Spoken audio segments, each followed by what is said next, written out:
impressionnant, vous avez vu ça? C'est grand, c'est immense même.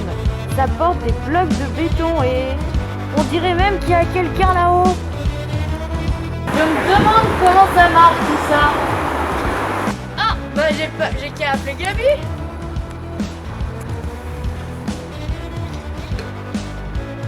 Ouais, allô Gabi?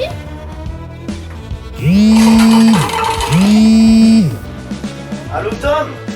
Ouais, tu vois ce que je vois? C'est impressionnant comme Oh ouais, ça me donne le vertige rien que de voir ça. Comment ça s'appelle? Tu crois que c'est avec ça qu'on construit les immeubles? Et oui, c'est bien avec ça mon Tom. Ça, c'est ce qu'on appelle une grue. Les grues, vous en avez sûrement déjà vu sur les chantiers, dans les centres commerciaux, en construction, ou même sur les immeubles. Eh bien oui, ce sont ces gigantesques machines, et notamment une qui a permis la construction de la tour la plus haute du monde. C'est bien celle-là, ou plutôt celle-là, la tour la plus haute du monde, la tour Khalifa, à Dubaï, qui promet d'atteindre les 1000 mètres, 1 km de haut. Cette tour, elle est construite grâce à une grue. Évidemment, grâce à beaucoup de choses, mais ici aujourd'hui, on va principalement parler des grues. Et oui, cette tour, c'est la Burj Khalifa. Elle est située aux Émirats Arabes Unis, à Dubaï. Sa construction débute en 2004, se termine en 2009, et c'est à cette année la structure la plus haute jamais construite par l'homme. Mais si je vous en parle, c'est surtout pour son processus de construction. Évidemment, une tour aussi haute, aucune grue ne pouvait acheminer les matériaux tout en haut. Les ingénieurs ont dû faire un choix. Alors, ils ont décidé de mettre les grues sur la structure, et les grues étaient surélevées au fur et à mesure des étages, c'est-à-dire qu'elles étaient postées sur des étages intermédiaires, et étaient surélevées au fur et à mesure, et acheminées leurs sources, tout en haut, une par une, chacun leur tour. Impressionnant, n'est-ce pas? Bah oui, mais alors, comment ça marche? Eh bien ça mon Tom, c'est ce que nous allons voir tout de suite. Et vous allez voir, la grue est une machine assez simple. Sur ce magnifique schéma dessiné par mes soins, on va essayer de comprendre un peu comment ça fonctionne. Alors tout d'abord, vous en avez déjà vu, ce sont des espèces de grandes tours qui peuvent atteindre des dizaines de mètres de haut. Donc cette première partie, qui est une espèce de grande tour à laquelle, au sol, on va placer de grands blocs de béton pour alourdir la structure. C'est-à-dire que c'est ça qui va stabiliser la structure et l'empêcher de tomber. Ensuite ici on a une sorte de grande barre perpendiculaire. Donc vous savez, perpendiculaire, c'est-à-dire que ça fait un angle droit. Une sorte de grande barre perpendiculaire, un rail, un peu comme les rails de chemin de fer pour les trains, sur lequel on va avoir d'un côté, encore une fois, un très lourd poids, c'est-à-dire ça peut être des blocs de béton ou le but c'est de faire du poids pour contrebalancer avec ici ce qu'on appelle la flèche. Donc ici nous avons le contrepoids, ici la flèche, et dans les grues il y a des conducteurs de grues que l'on appelle les grutiers. Donc il ne faut pas les oublier, donc ils ont une petite cabine, en général elle est ici ou ici, dans lequel le grutier peut piloter la grue.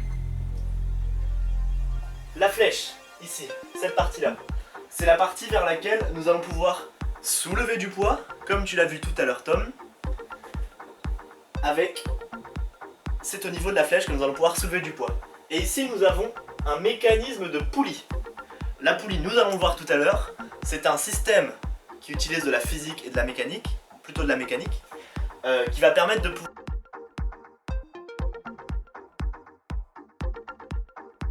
pouvoir soulever du poids en utilisant moins d'efforts. C'est-à-dire que, imaginons pour soulever une pierre, si la pierre pèse 1 kg, vous allez devoir mettre suffisamment d'efforts pour peser 1 kg. Avec une poulie, vous pouvez réduire le poids pour ne porter que 500 grammes, voire 250 grammes, et soulever la pierre tout de même. Et ça, nous le verrons tout à l'heure. Avant d'expliquer le système de poulie, je vous ai promis une chose. Nous allons construire notre modèle de grue miniature. Regardez. Ici, j'ai mon poids à soulever. Ici, j'ai ma poulie reliée à ma poulie. Mon contrepoids. Ici, c'est l'office de flèche. Ça fait l'équivalent d'une flèche. Et ça n'est pas une grue tour comme on peut voir sur les chantiers qui sont très hautes. C'est simplement ici, regardez comment fonctionne ma petite grue miniature horizontale. Cette partie-là. Ma manivelle qui sera un bouchon de stylo. Et hop, on tourne et on soulève le poids. Et on peut même le faire de plus haut. Regardez sur quelle hauteur nous pouvons monter les billes.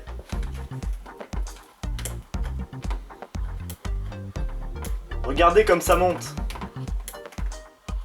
Hop, notre grue fonctionne. Je vous ai présenté le modèle miniature.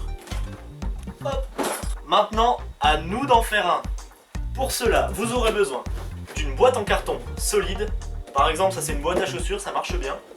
Une planche de bois assez longue, idéalement un petit peu plus longue que celle-ci. Un gobelet pour tenir le poids. Un sac de billes pour faire le poids. 2 bobines de fil vides. Alors attention, c'est assez précis. Peut-être vos parents cousent, auquel cas ils auront peut-être des bobines de fil vides. Du fil, un trombone et enfin 2 clous. Un pic à brochette peut-être pratique. Un bouchon de stylo. Du poids. Idéalement, un grand livre comme un dictionnaire fonctionnera. Ici, je n'avais que ça sous la main. Ah non, non, non, c'est dangereux ça, moi je sais pas clouer, hein. Et oui les enfants, c'est dangereux. Et donc pour clouer les 2 clous à la planche, nous allons avoir besoin d'un adulte qui sait clouer. Oh, bonjour, je suis un adulte qui sait clouer. C'est parti pour le tuto. Aïe! Bonjour tout le monde et bienvenue dans le tuto pour la grue miniature. Donc je vous ai déjà fait la liste de matériel. Maintenant je vais vous montrer comment réaliser cette grue. Alors on va commencer par prendre notre petite planche en bois. Et donc je vous rappelle que vous avez besoin d'un adulte qui sait clouer pour pouvoir clouer sur cette planche. Elle est un peu petite celle-là. Idéalement une quarantaine de centimètres, ce serait idéal. On n'a pas toujours des planches de 40 cm chez soi. Donc voilà, si vous en avez pas, si vous en avez une plus petite, c'est pas grave. Alors vous allez planter votre premier clou. Il faut que votre adulte le plante ici, au bout de votre planche en bois. Et l'autre à peu près aux 2 tiers. À peu près à 1 tiers du bord, 1/4 du bord. Voilà donc. Hop, pour le petit geste. Une fois que ces clous-là sont cloués, vous allez regarder un peu la forme de votre planche en bois. Regardez la tranche, regardez la forme. Et c'est la forme que vous allez devoir creuser dans votre boîte en carton solide.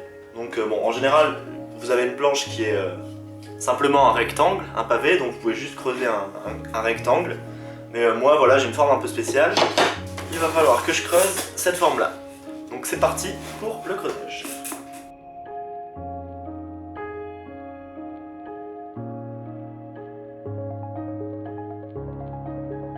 Voilà, donc ma forme est creusée, on peut regarder, ça rentre bien dedans. Votre boîte est creusée, votre planche est trouée. Ensuite, on va aller préparer notre petit porte-poids. Donc pour ce faire, vous prenez un gobelet, il va vous falloir un petit bout de ficelle. L'idéal c'est que ça fasse une sorte de petite anse comme ça pour porter. Voilà, bon, j'ai coupé un morceau de ficelle de 20 cm. Il est un peu trop grand mais c'est pas grave parce que de toute façon vous allez devoir le scotcher. Donc vous pouvez juste scotcher ici une plus grande partie. Si votre morceau est trop long, vous en scotchez une plus grande partie. Ici donc on va scotcher une plus grande partie. Donc vous prenez votre scotch. Par exemple ici, vous commencez par scotcher le bout de la ficelle. Donc ici, voilà.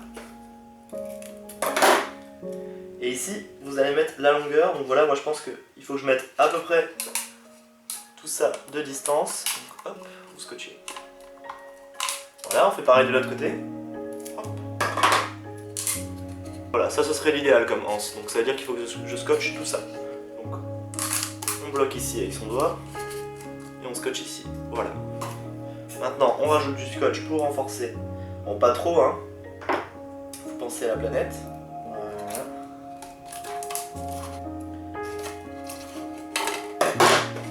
Voilà, donc notre petit bol avec anse est prêt. Maintenant, on va préparer les bobines. Vous allez donc couper un premier morceau de ficelle. Bon, celui-là, comme vous pouvez le voir, il est beaucoup trop grand. Donc, on va le raccourcir un peu. C'est un peu dommage, j'aurais pu couper plus court dès le début. Mais on va s'en sortir. Voilà, donc là, on a quand même une bonne longueur qu'on peut soulever. Donc, ça me paraît pas trop mal. Voilà, bon, après, il n'y a pas spécialement de taille. C'est selon votre bout de bois. Moi, je vous conseillerais de mettre au moins 2 fois la longueur entre vos 2 clous. Donc c'est à dire que là, ça fait 25 cm. Je vous conseillerais de mettre au moins 50 cm de ficelle. Voilà, donc vous avez votre ficelle et on va maintenant la relier à une bobine. Une bobine de fil vide, hein, je vous le rappelle. Donc on va couper un morceau de scotch, encore une fois. Hop. Qu'on va venir fixer sur la ficelle. Hop, voilà, donc là on a la petite ficelle qui est scotchée. Ici, tchac, on scotche, on tourne. Voilà, notre ficelle est scotchée à la bobine. Donc vous avez votre première bobine, et vous allez commencer à enrouler une partie de votre fil autour de votre bobine. Donc il faut bien tendre le fil, regardez là, je tends bien le fil, je le tiens, regardez c'est tendu. Comparé à ici. Donc vous tendez le fil et vous enroulez votre fil.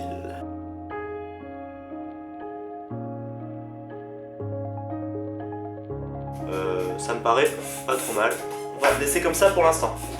Ensuite, il va falloir créer une sorte de petit crochet au bout de la ficelle qui pourra tenir notre gobelet. Donc vous tournez, vous ouvrez votre épingle. On prend cette partie-là au milieu, celle qui est interne, et on l'ouvre. Voilà, en la tournant comme ça. Donc là, on aura notre petit crochet. Ensuite, il va falloir qu'on fixe cette partie à l'épingle. Donc pour ça, on va faire un petit nœud, regardez. Donc vous prenez votre épingle que vous mettez au bout de votre fil enroulé à votre bobine et on va créer un petit nœud autour de l'épingle.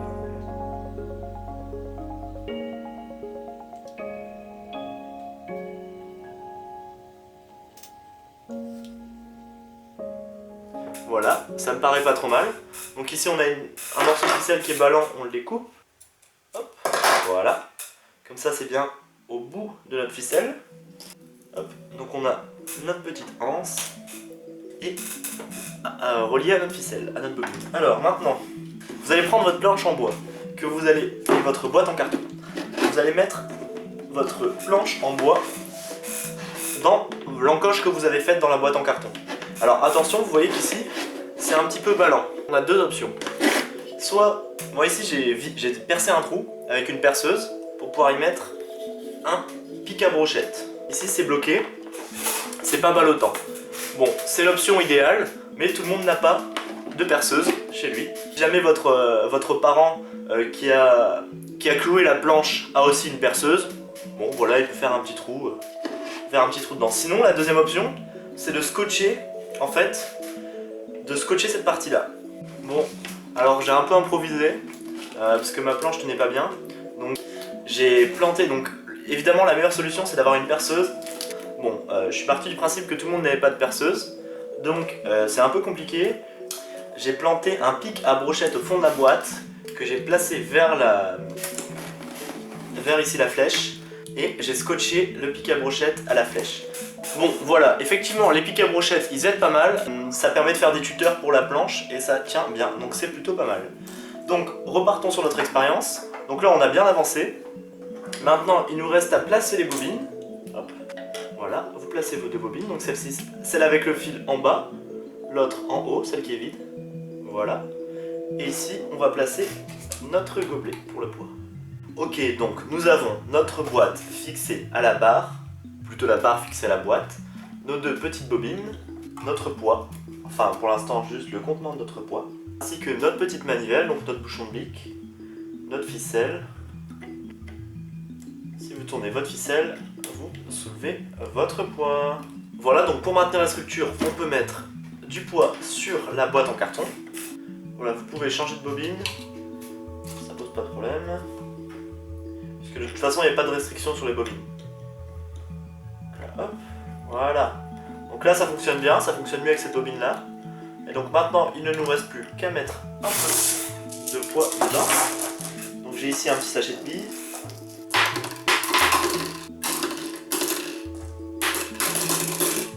Et voilà notre grue.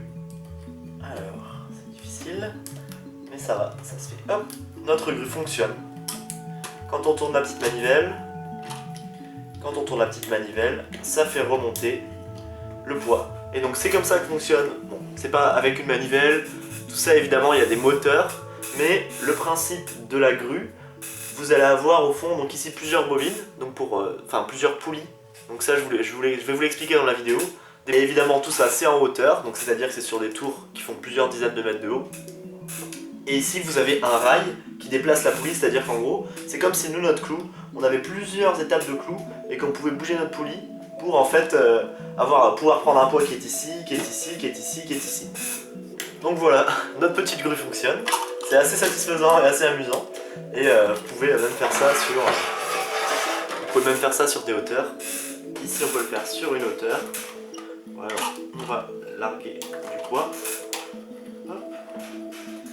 Voilà, donc là notre gobelet est très bas et on peut, en tournant, en maintenant bien sûr un peu la structure, et voilà, on peut remonter notre poids ou le descendre à volonté, comme on veut. Voilà. Eh, elle est bien ta mini grue, hein, mais toi, tu peux pas porter des charges comme ça, hein. Et oui, ça c'est sûr. Parce que nous n'avons utilisé qu'une poulie simple. C'est-à-dire qu'il n'y a qu'un fil en contact entre le poids et la poulie. Le poids, si on veut soulever 1 kg, il va falloir soulever 1 kg avec la rotation. On devra quand même soulever avec une force de 1 kg. En revanche, si on utilise une poulie double, voire triple, comme on peut trouver sur les chantiers, alors dans ce cas-là, il faudra moins porter que ce qu'on soulève. Par exemple, ici, nous avons notre poulie simple.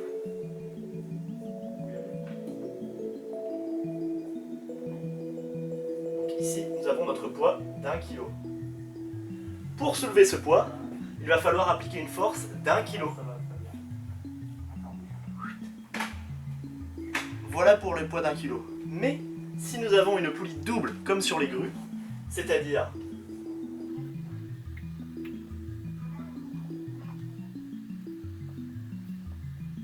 avec une poulie double, pour soulever 1 kg, il ne faut appliquer qu'une charge de 500 grammes, la moitié.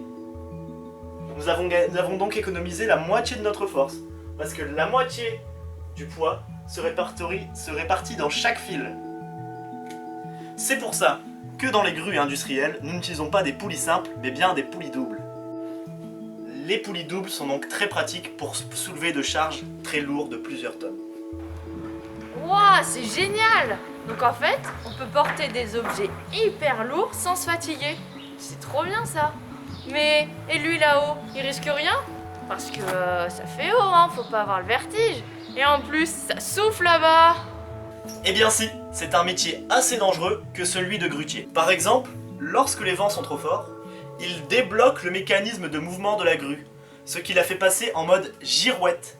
Vous savez, comme sur le toit de certaines maisons, églises ou bibliothèques, avec ce petit coq qui tourne, qui suit le vent. C'est pareil pour les grues.